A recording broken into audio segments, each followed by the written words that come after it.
Deuxième vidéo de la journée, mais il fallait impérativement la faire car la bande-annonce de Dune partie 3 est sortie et il faut en parler. Salut à tous, ici Reg. Oui, j'ai déjà sorti une vidéo sur Projet Dernière Chance, ma critique, donc allez voir la critique aussi du film qui sort demain. Mais aujourd'hui, maintenant tout de suite, il faut parler de l'un des films les plus attendus de l'année, Dune 3. Cette bande-annonce qui va clairement étonner à la fois, je pense, les fans des bouquins, mais aussi en même temps le grand public qui n'a pas lu les livres. À titre personnel, j'ai commencé l'écoute des livres après la sortie de Dune 2 et je ne vais rien spoiler. Genre la bande-annonce, bien sûr, il y a des choses que je reconnais du livre, mais je vais rien dire, ok? Je vais être volontairement vague et je vais même pas insinuer des choses. Que vous ayez lu ou pas les livres, vous pouvez regarder cette vidéo car je ne vais rien révéler. Je ne vais aller dans aucune direction qui pourrait potentiellement vous spoiler. Je vais pas m'imaginer des choses non plus, sauf sur certaines choses auxquelles même en ayant lu le livre, t'as pas forcément de réponse. Mais voilà, ne vous inquiétez pas, vous pouvez regarder cette vidéo. Avant de commencer cette vidéo, j'aimerais remercier le partenaire officiel de celle-ci, c'est BorgosVPN et ses 38 millions d'utilisateurs et presque 5 sur 5 sur Trustpilot. Vous les connaissez, c'est le meilleur moyen de soutenir la chaîne et c'est un service utile que j'utilise tous les jours. Je vous mettrai dans la description et le commentaire épinglé un site internet qui vous dit dans quel pays se situe le film que vous voulez regarder. Ensuite, vous changez de pays. Canada, États-Unis, Royaume-Uni, Belgique, Suisse, Italie, vous allez avoir la VE-STFR et même la VEF dans certains cas. Sur Netflix, vous avez des films comme Nuremberg. Sur Disney+,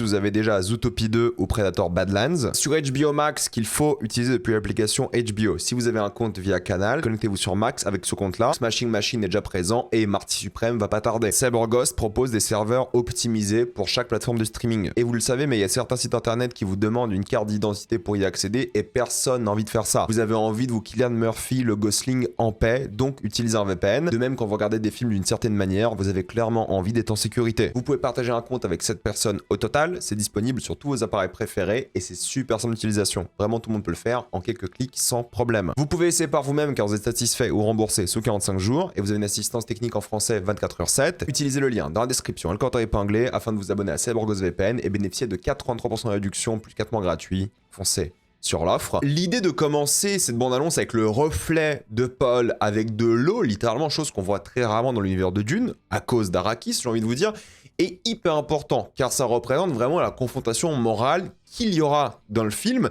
qui, de cette manière, sera représenté par Paul. Paul qui se demande qui il est. En tant que prophète, que dirigeant, c'est les questions qui se posaient déjà dans le précédent film, mais qui vont aller à terme dans celui-ci, car il y a énormément de choses qui font qu'il est un peu divisé. Il ne sait plus qui il est. Donc d'un côté, montrer de l'eau qu'on voit rarement, et en même temps montrer un Paul avec un reflet, c'est le symbole même de l'œuvre. C'est Paul qui va se rechercher qui il est réellement. Et je trouve ça hyper intéressant. En plus de ça, ça parle des enfants des personnages principaux. Il y a toute une question sur l'héritage qui aura lieu car ils veulent des enfants ensemble. D'ailleurs, dans Messie de Dune et Children of Dune, c'est un peu le cœur même des bouquins. C'est l'héritage de Paul et Shani et Irulan.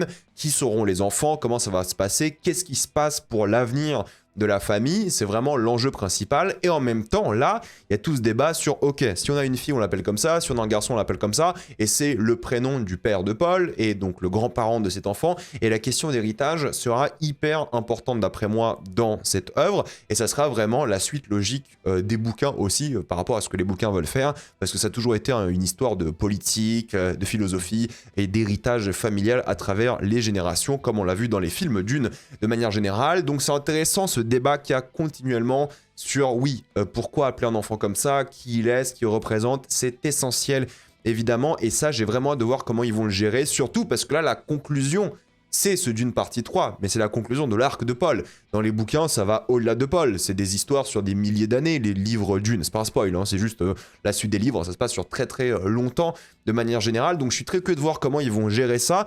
Et j'aime beaucoup aussi comment Shani est idéalisée. Elle semble encore pure comme une mère, alors que dans la vraie vie, elle est combattante, elle est féroce. Et il y a un film, encore une fois ici, sur l'identité entre la vision de Paul, qui imagine Shani d'une manière, chose qu'on a vu dans les deux films. Hein. Les visions de Paul, elles sont fausses. À chaque fois qu'il voit quelqu'un, il se passe pas réellement la même chose, ou il se passe un peu quelque chose de manière différente. Donc c'est assez intéressant de voir encore une fois une Shani idéalisée dans cette vision. T'as l'impression, le rêve de Paul, encore une fois, c'est aussi voilà, le nom de l'une des BO les plus iconiques de Dune, Paul's Dream.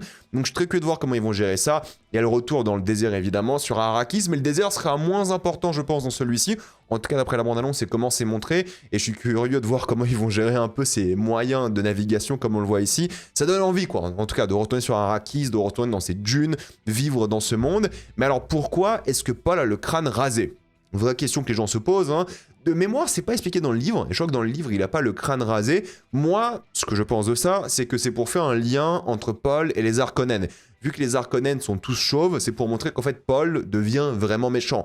Et la méchanceté, et les gens qui étaient les méchants de base dans Dune, les films, hein, je parle, c'est les Harkonnen. Donc le fait de raser la tête de Paul, c'est dire, ok, regardez, le mec ressemble un peu à un Harkonnen aujourd'hui, et il fait les mêmes choses horribles que les Harkonnen. Donc c'est assez intéressant, et j'espère qu'ils vont bien gérer ça. Et encore une fois, ce genre de plan où on voit la silhouette de Paul, la lumière derrière, bah, c'est encore une fois le conflit moral.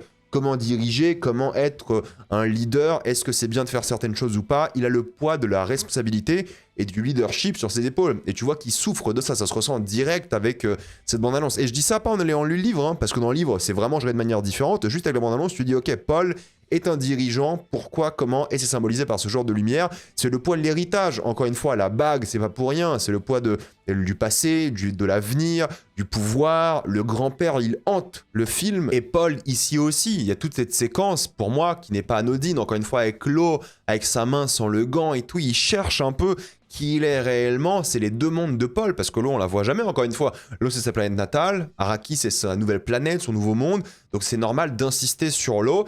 Et il y a un truc qui est quand même assez surprenant pour les fans des bouquins, parce que dans les bouquins, il n'y a pas de guerre. Il y a une ellipse de plusieurs années, mais dans les bouquins, on skip complètement le djihad, parce que, oui, à la fin du 2, si vous l'avez vu, il commence la guerre sainte. Dans les films, ils disent pas djihad, mais dans les bouquins, ils disent djihad. Et la guerre sainte, littéralement, dans les bouquins, n'est pas montrée. Il y a juste une ellipse de plusieurs décennies, et c'est tout. Là, ils vont montrer la guerre, et je pense que c'est intelligent de faire ça, premièrement, parce que des gens comme moi qui attendaient Dune 3 en n'ayant vu que le 2, ils s'attendaient à la guerre sainte. Pour moi, c'était ça la logique. Sauf qu'après, j'ai lu le livre et je me suis dit, bah attendez, il n'y a pas de guerre. Là, ils vont faire la guerre, c'est une évidence. Est-ce que ça serait une grosse partie du film? Je pense que oui, pour le coup, parce qu'il y a toute cette phrase sur War feeds on itself, donc la guerre incite la guerre, disons, et ça rend addictif, ça crée encore plus de guerre, ce genre de choses. Donc clairement, là, Paul, il dirige les guerriers, les djihadistes, hein, disons les choses, hein, c'est le terme, encore une fois, Dune est inspiré de la culture arabe, et là, il voit qu'il devient accro à la guerre, on imagine qu'il devient quelqu'un obsédé par le pouvoir, par le fait d'avoir une armée et de faire encore plus la guerre. Et on voit la destruction, on voit à quel point c'est horrible ce qui se passe, donc je pense qu'une grosse partie du film, peut-être, je sais pas, un tiers du film sera le djihad. Et je trouve que c'est une bonne chose parce que, oui, quand tu finis le deuxième film, tu t'attends à ça aussi et tu peux pas trahir le spectateur non plus avec une ellipse pour parler d'autre chose. Mais le bouquin, Messie Dune, il n'y a pas beaucoup d'action. Il y a une grosse séquence d'action dans le bouquin, je dirais. Et encore, action, c'est un terme assez extrême, je dirais, pour ce qui se passe dans le bouquin. Il y a une grosse séquence où tu dis, ok, ça au cinéma, ça donne vraiment envie. Mais sinon, le Messie Dune et tous les bouquins Dune par la suite, d'ailleurs, hein, sont des discussions politiques, philosophiques, sur l'héritage, ils ont l'impression d'avoir bien compris de quoi parle Dune, mais ça reste un film, donc ils vont mettre beaucoup d'action, il y aura des séquences de tension, de stress et tout qui sont pas du tout dans le bouquin, ou qui sont des ellipses dans le bouquin, qui sont dans l'univers de Dune. Donc je trouve que c'est intéressant, et c'est aussi le trait d'une adaptation, c'est de bosser le sujet, de changer un peu la chose, et je trouve que c'est vraiment intéressant de ce point de vue-là, donc j'ai hâte de voir comment ils vont gérer ça. J'adore aussi l'idée que la musique de cette bande-annonce, c'est le chant de Paul, c'est lui qui chante. Il y a une super idée par rapport à ça, parce qu'il y a une secte qui se crée ici, entre lui qui est l'élu, le prophète, le Mahdi, et tout ça qui est mis en avant constamment comme justement cette personne qui est choisie par des dieux, et lui qui profite de ça pour instaurer de la tyrannie, pour introduire sa sœur Alia. On sait que ça se passe 17 ans après le dernier Dune. Donc là, Anya Taylor-Joy, elle a 17 ans et elle sera hyper importante aussi. On l'a vu dans le David Lynch, hein, rappelez-vous, elle est quand elle était petite, mais là, on la voit enfin adulte. C'est pas que dans la vision de Paul. Et rappelez-vous, dans la vision de Paul, elle était au milieu de deux choses. Les dunes de sable et en même temps la mer, l'océan, qui était filmé dans la vraie vie d'ailleurs, hein, parce qu'il y a des endroits où il y a le désert et l'océan, et ça, c'est quelque chose qui va revenir ici, ce conflit d'identité. Donc oui, utiliser la chanson presque religieuse par rapport à ce qui se passe dans la bande-annonce, je trouve que c'est génial, c'est une super bonne idée, et le côté sectaire est mis en avant.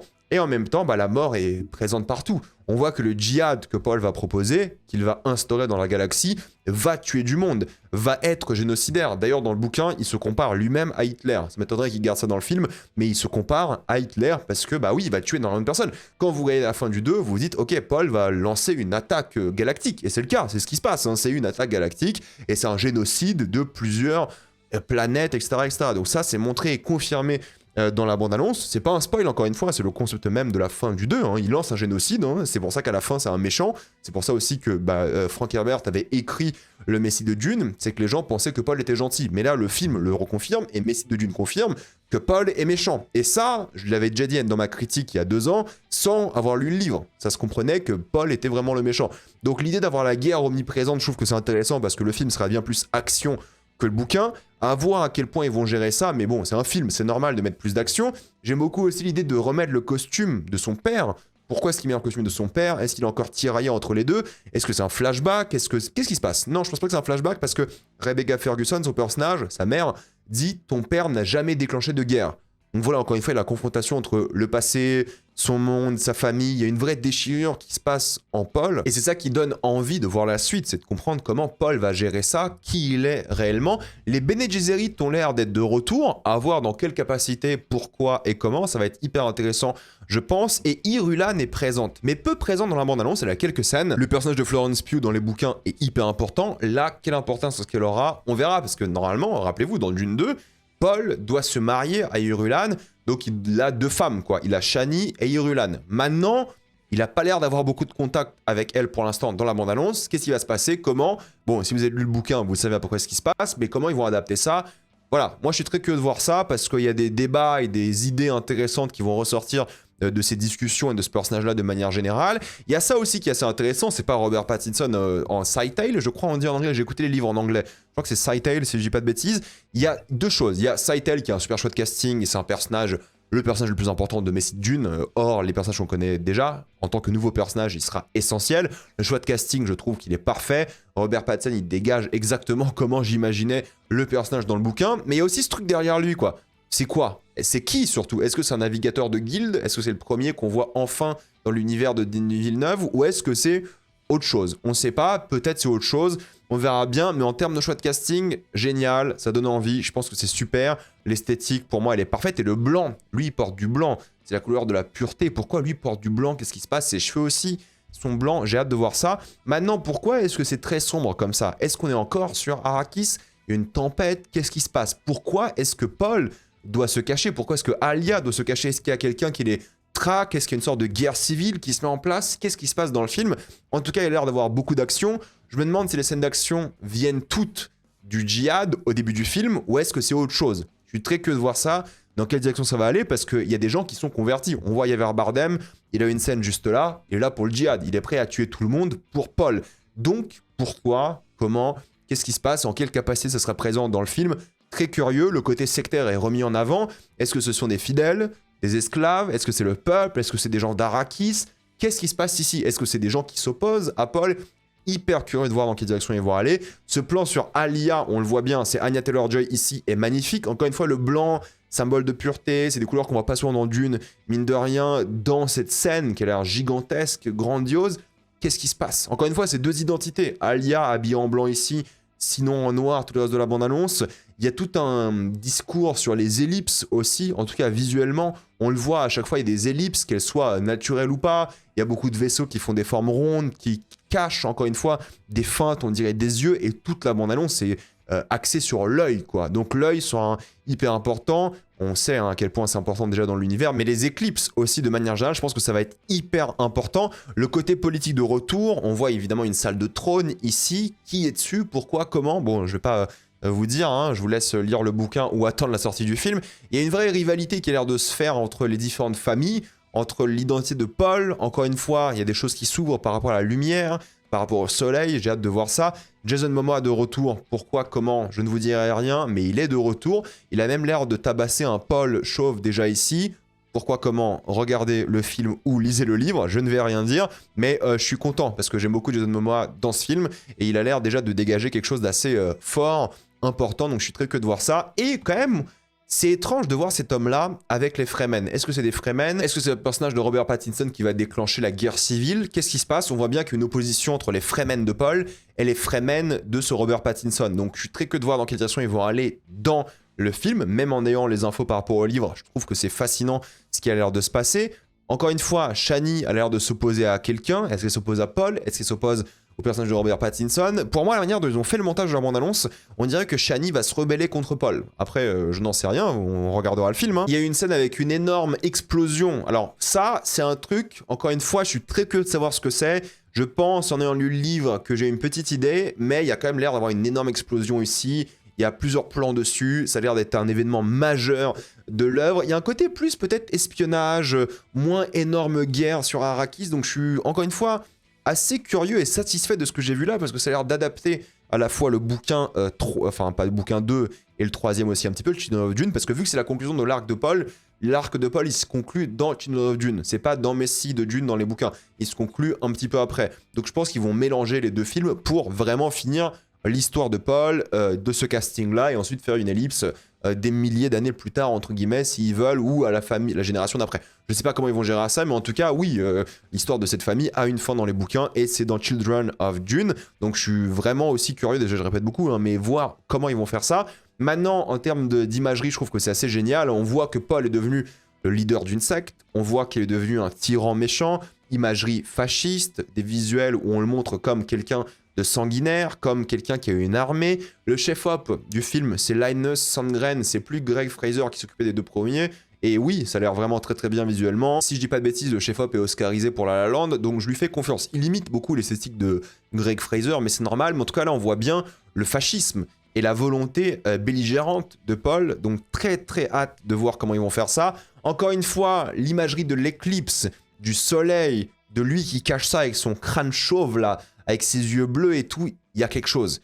Ça va dans une direction, il dit qu'il n'a pas peur de mourir, mais ne doit pas mourir pour l'instant. Il y a un truc prophétique, c'est un prophète avant tout. Le vrai ou faux prophète, bon, dans le deuxième, on sait que c'est le faux prophète. Voilà, même si les Fremen pensent que c'est le vrai, c'est vendu comme un tyran, comme un méchant, comme un génocidaire, encore une fois. Donc c'est fascinant, j'ai très hâte de voir comment ils vont gérer ça. Encore une fois, Timothée Chalamet qui joue un vrai méchant, ça va être intéressant. On verra s'il se fera nommer à l'Oscar. Encore une fois, ce genre de film, je m'attends même à ce qu'il marche moins bien que Dune 2 au box-office, parce que si c'est comme dans le bouquin, c'est très dur, c'est très sombre, et ça va dans des directions assez violentes, quoi. Et dans le bouquin, c'est sans action. Donc là, s'ils mettent beaucoup d'action et les gens ont hâte, il y a un risque quand même que le film soit moins intéressant, moins impactant que Dune 2, parce que Dune 2, c'est quand même quelque chose. Celui-ci a l'air plus intime, mais plus sombre. À voir comment ils gèrent le côté action qui n'est pas du tout présent dans le livre. Donc ça, je suis curieux. Et le côté prophétique, comment ils vont assumer la guerre sainte, comment ils vont assumer le développement de Paul, lui qui devient vraiment le méchant. De toute façon, dans les bandes annonces, on le voit, hein. Même avec l'affiche, on voit qu'il est montré comme un méchant, comme un tyran, il a le visage brûlé, des choses comme ça dans l'affiche. Donc oui, ça donne clairement envie, voir comment ils vont gérer ça. Et en même temps, il y a tout ce truc-là sur le couteau qu'on voit là, le bleu qui ressort. C'est le seul moment où on voit du bleu dans cette bande-annonce comme ça. Le bleu, c'est l'eau aussi, mais ça n'a pas l'air d'être quelqu'un qui vient du monde de l'eau qui porte du bleu. J'ai hâte, tu vois, en termes de code couleur, en termes d'imagerie, ils ont l'air de vraiment gérer ça. Donc je suis hyper attentif à ce que j'ai vu là. Je suis hyper enthousiasmé aussi. Ça a l'air de vraiment bien comprendre le bouquin, enfin les bouquins d'après, et en même temps d'adapter pour du cinéma en ajoutant de l'action. C'est des scénaristes qui gèrent, hein, pour le coup. C'est Denis Villeneuve qui a écrit, adapté du bouquin de Frank Herbert, avec Brian Keith-Vaughan, qui a donc beaucoup travaillé sur Lost, par exemple. Donc je pense clairement que ça peut le faire de ce point de vue-là. Je fais vraiment confiance au projet. Je pense que ça peut être bien, mais attention, c'est pas l'œuvre, normalement, hein, d'après le bouquin, et de ce que j'ai vu là, l'œuvre épique, satisfaisante à la Dune 2. Là, normalement, à la fin, vous devez ressentir des émotions contradictoires, vous devez avoir le doute par rapport à ça, vous devez vous sentir un peu bizarre, et j'espère que ça sera le cas, j'espère que ça va nous surprendre, parce que j'adore l'histoire du Messie de Dune, d'un point de vue diplomatique, politique, philosophique. Là, s'il rajoute la sauce, Dune, action, tout ça, ça peut être incroyable. À voir ce que ça va donner. Je suis très curieux, j'ai hâte de ce film comme pas possible. Et la date de sortie, ça reste le 18 décembre, donc le 16 chez nous en France normalement, la même date de sortie qu'Avengers Doomsday. Est-ce qu'ils vont assumer la date de sortie jusqu'au bout? On verra bien. Moi, je pense qu'ils peuvent, hein. Je pense que si ils gardent cette bande-annonce-là, ce marketing et tout, et la bande-annonce de Doomsday est ratée, ou qui donne moins envie que celle-ci, parce que là, les gens sont hype, à juste titre, ça a l'air incroyable. Si Doomsday rate sa bande-annonce, il y a moyen que peut-être il reste, quoi. Peut-être ils vont avoir envie de faire le tête-à-tête face à Doomsday. Doomsday fera plus d'argent. Mais si Dune reste solide, si Dune donne bien envie, si Dune a un bouche-à-oreille incroyable, ils peuvent quand même faire des chiffres incroyables. Et de toute façon, moi, si j'ai le choix entre aller voir Dune 3 en premier ou Doomsday, je vais voir Dune 3. Soyons logiques, Doomsday peut attendre. Ça a l'air d'être la priorité. Peu importe l'abandon de Doomsday, la conclusion de la trilogie de Paul Atreides avec Denis Villeneuve, ça donne envie. On verra bien avec le temps, on va voir s'ils vont bouger, avancer ou décaler. Ça m'étonnerait qu'ils décalent parce qu'ils ont envie d'avoir aussi un buzz à Oscar, je pense, pour la conclusion. Ils ont envie d'être nommés, des choses comme ça. À voir. Mais en tout cas, ça m'étonnerait pas qu'ils avancent un petit peu le film. La bande-annonce, elle arrive tôt quand même. Hein. On est quand même à 9 mois de la sortie du film, donc c'est particulier. Mais bon, à voir ce que ça va donner. C'est un bon gros teaser que j'ai trouvé efficace, qui donne grave envie. Donc super, dites-moi ce que vous en pensez dans les commentaires. Est-ce que ça vous a donné envie? Est-ce que vous êtes d'accord ou pas avec moi? J'ai envie d'avoir votre avis dans les commentaires. Avant de quitter cette vidéo, pensez à utiliser le lien dans la description, le code épinglé, afin de débloquer toutes les fonds de streaming en toute accessibilité, sécurité, avec beaucoup plus d'œuvres. Tout ça pour 2,03€ par mois, plus 4 mois gratuits. Foncez sur l'offre. Pensez à vous abonner à la chaîne pour voir les prochaines vidéos. Mettez un j'aime, ça aide beaucoup la chaîne. Suivez-moi sur tous mes réseaux. Maintenant, les vidéos sont disponibles en mode podcast un peu partout. Et suivez-moi aussi sur Instagram, TikTok et Twitch. Et moi, je vous dis à la prochaine fois. Salut à tous.